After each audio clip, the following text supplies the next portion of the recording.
All right, thank you for staying with us. And it's time for us to just quickly talk a little bit of tennis now and talk about the most lucrative tennis league in Nigeria. It's the NCC Tennis League, and we had the finals, of course, on Sunday. And of course, the story is a story of comeback, and it's a sign. And I mean, we all know it in sports. You never give up. It's not over until it's over, and it's an amazing story because the Kaduna-based team, Team Ofiku, were the underdogs for most of this competition. But guess what? They moved on from one stage to the other, got into the finals, and guess what? They are champions of the NCC Tennis League.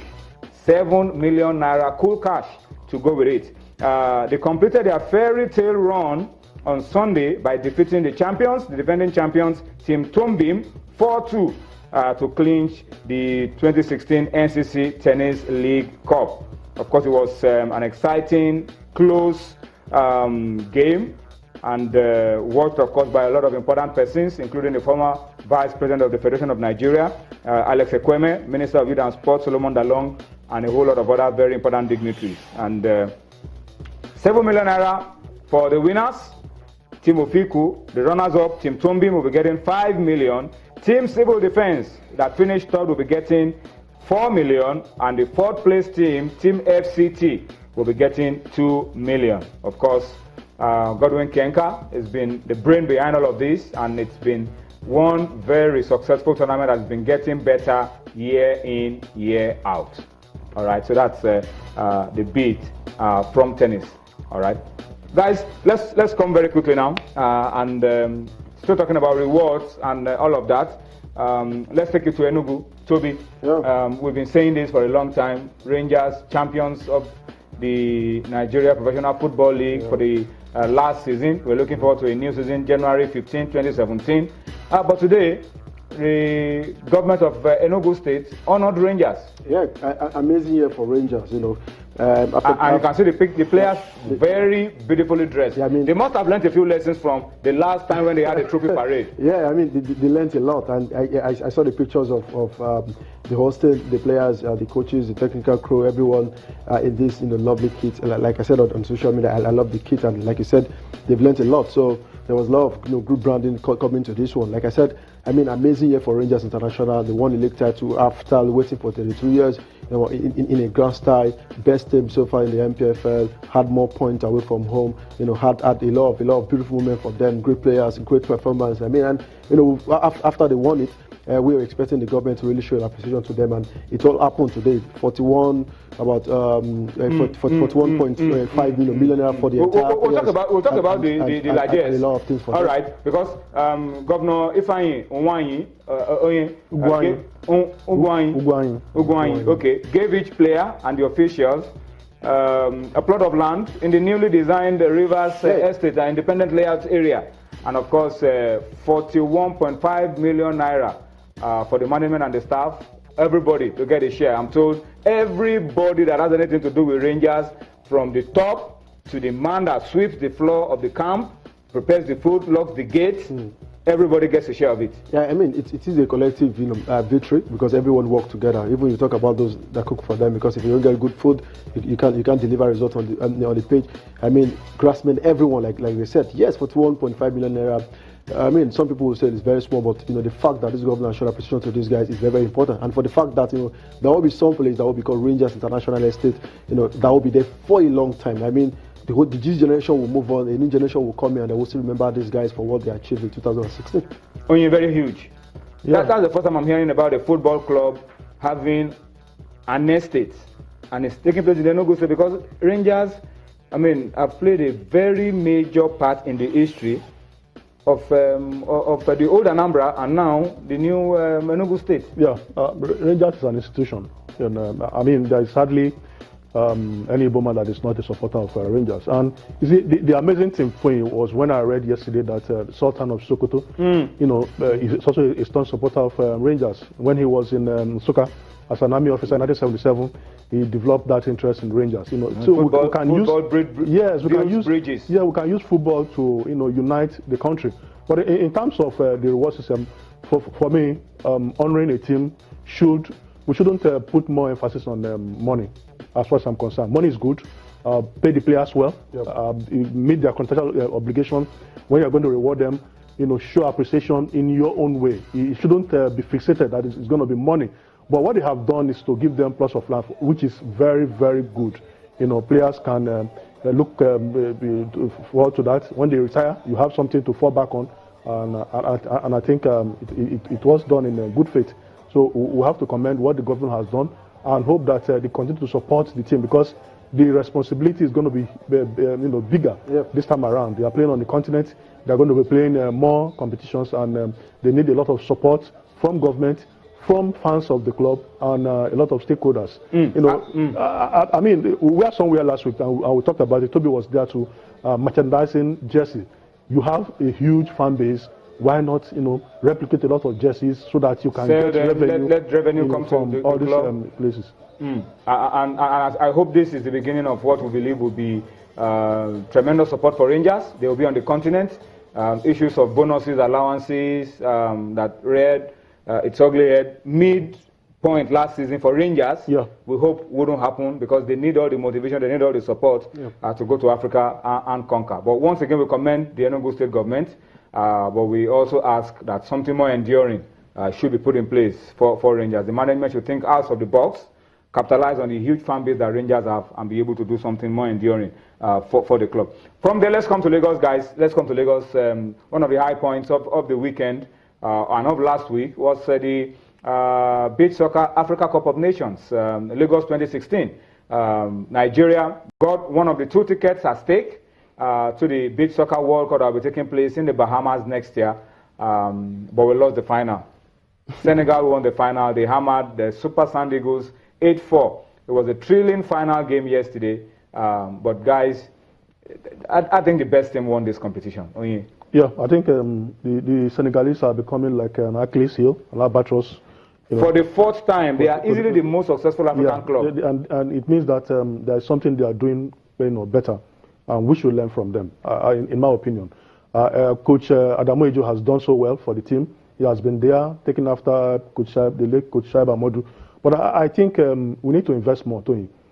Invest in the players, invest in the coaches, invest in infrastructure. So that we can move to the next level. It's so embarrassing that the Senegalese keep on beating us. What's embarrassing about it? They are the best team in Africa. Yeah, but we can't do better. You are beating 4 times, and we should. We have won it 4 times now. But on the strength of how they performed in this competition, Toby, yes, you have made the point. They must be doing something right in Senegal with beach soccer. That is making them this dominant, and we can learn a few lessons from it. But for this competition, clearly, we were second best.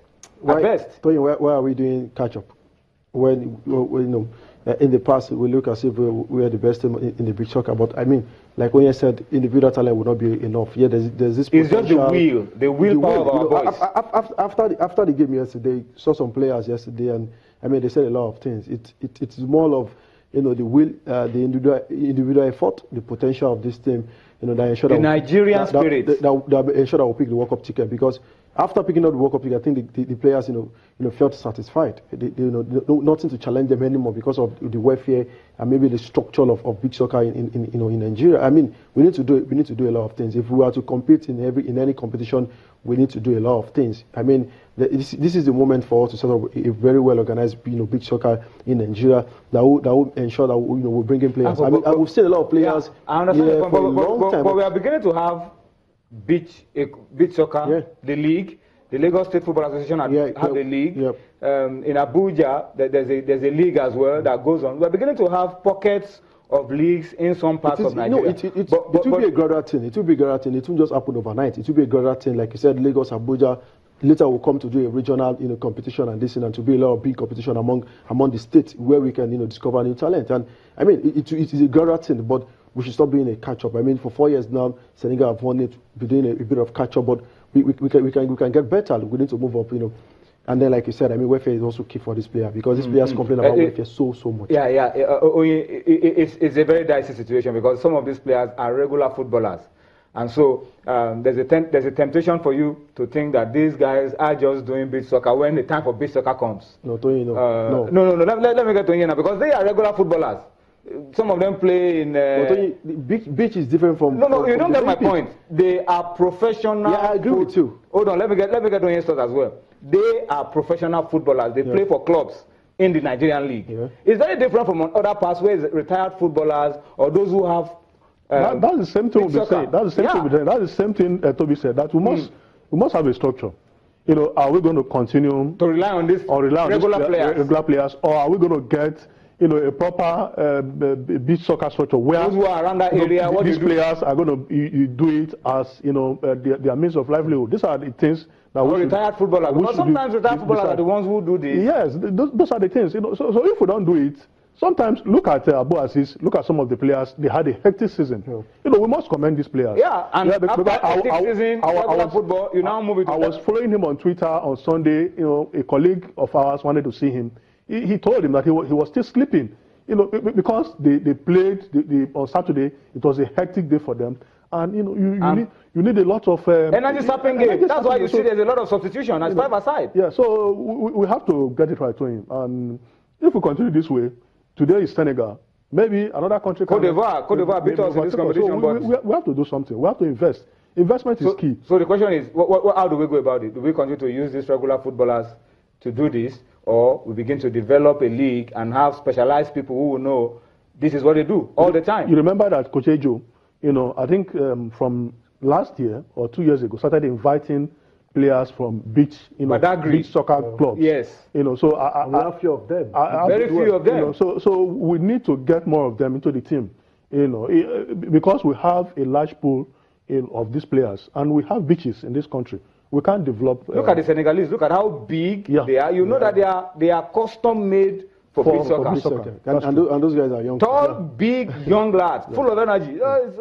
You know. Anyway. It has techniques. We must commend the last of Abu Aziz. It has techniques, and the more you play, the more you get better. You get better. So when you spend about 8 months of the year playing regular football, and then just 2 weeks, you just quickly adjust, and they say able to get a World Cup ticket, finish second. I think they should be commended. Yeah. I think they should be commended. All right, guys, let's take this report, and then we'll go on a break. The Edo State Football Association, we told you about it last week, had an awards dinner. Our own Cecilia Morogo was honored. Sit back, enjoy this report. When we return, we'll be talking to my special guest on Sports Tonight. Join us again. A plethora of soccer legends and administrators joined by sports enthusiasts of Edo origin assembled for the second edition of the Edo State Football Association Awards in Benin City, the state capital. For the organizers, it's time to celebrate sportsmen and women who have distinguished themselves while contributing to the development of football in Edo State. To applaud those who have been helping us to develop football in Edo State and motivating those who are yet to do that. So they are in two folds. Edo FA Award Night is actually conceptualized to applaud as well as motivate others to action. The awardees make their way to the podium to receive plaques, a reward for their achievements. The ceremony includes a category for members of the fourth estate of the realm. The award of honor to media person of the year 2016.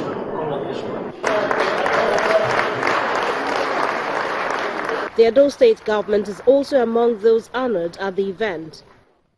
Mr. Godwin Obaseki, Governor of Edo State, and the Grand Patron of Edo State Football Association. Congratulations. Take the message to the government. The Deputy Governor of Edo State, Philip Shaibu, says the present administration is poised to return Edo State to its glory days in sports by way of promoting school sports. Schools that still have land, we are going to build stadium and tracks, mini tracks, where our children from primary school, secondary school can do sports and grow sport from that level. The second edition of the Edo State Football Association Award Night has recognized 57 sports personalities with plans to honor even more. in the next phase.